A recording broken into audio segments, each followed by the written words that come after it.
Chris, I'm not sure how well this is going to work, but I have this is sold about 60 years ago as a Togo steel blade, Andrews steel blade. I have a worn out 400 Atma diamond plate, and I'm going to hone this bevel on this diamond plate until it gets uniformly shiny.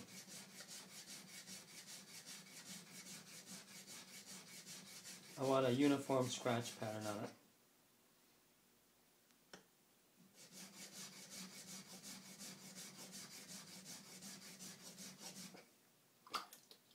Okay, so here I have, and I hope this all works out.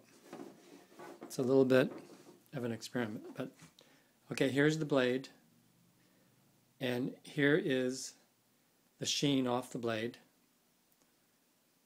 You can see here there's a touch of the old finish on the edge, but there's no Haji delineation showing. And you got a nice even shiny blade.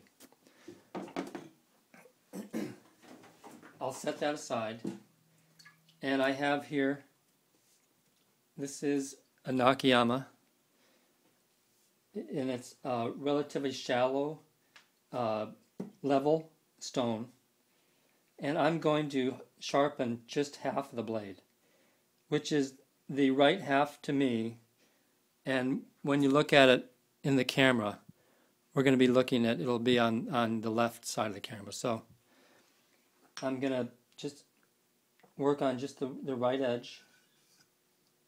It's a little bit hard to hold the blade just halfway on the stone, but I think I can do it.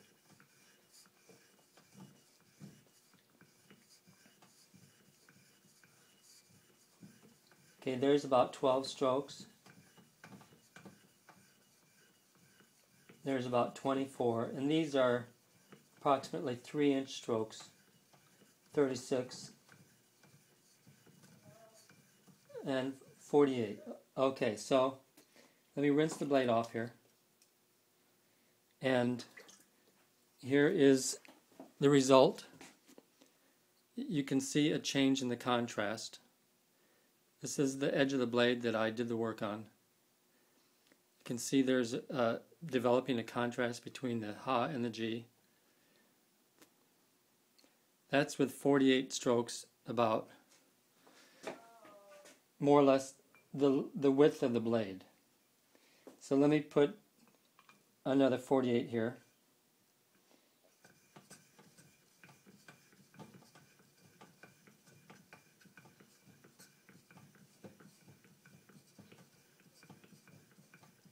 $25.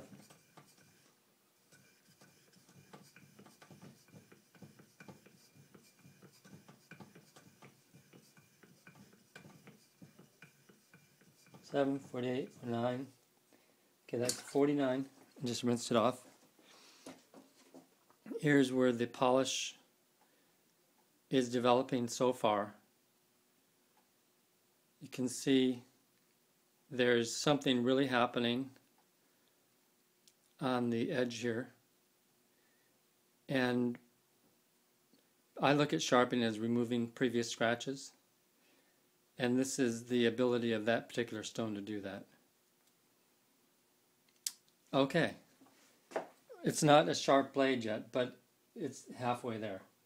I'm going to set that one aside, and I have another very luxurious stone here, and I'm going to go ahead and reestablish that shiny bevel on this kanna blade,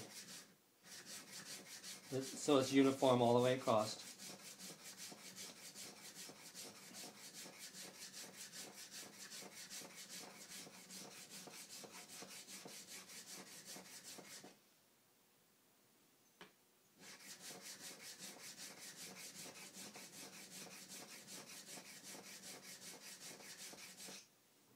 Okay, that looks very even all the way across now. Actually, maybe it doesn't look as even as I want it to look. Let me spend another minute on this.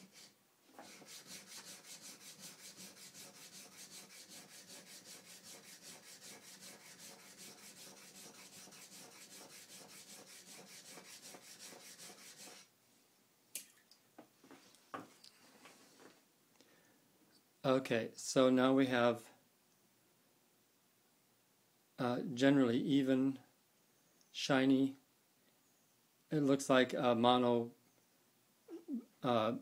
metal blade. I spent a little bit more time on the first bevel with the atom of it. I think you get the picture here. Oh, I gotta put this cover down here, and then maybe we can see it even better. Okay, that helps a little bit. So you can see the even tone all the way across the blade. Okay, this is a different stone. This is from a collection of stones that came from the Nakayama mine during the period when they were bulldozing it in the 1960s.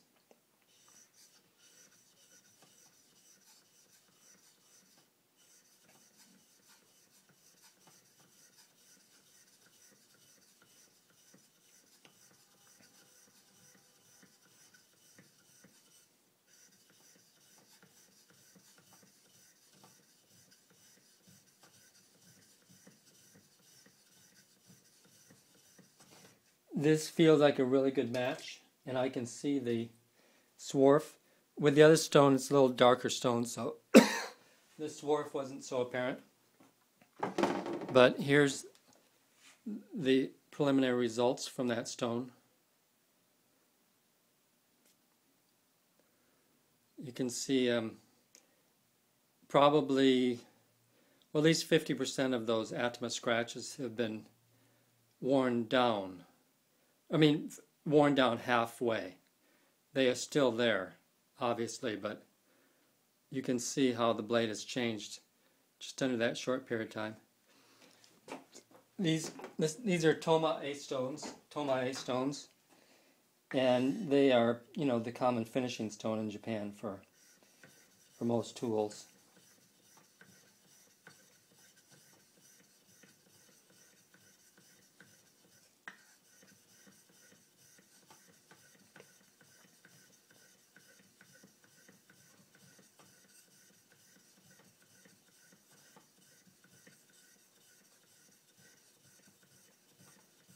Okay, so that was another, actually that was 50 strokes. I went a little bit too extra. But, okay, so here is what we're looking at now after about 100 strokes on this blade, only on this edge here for the with the Nakayama. And just to prove my point, I'm going to go back to the Nakayama, and I'm going to do all the blade.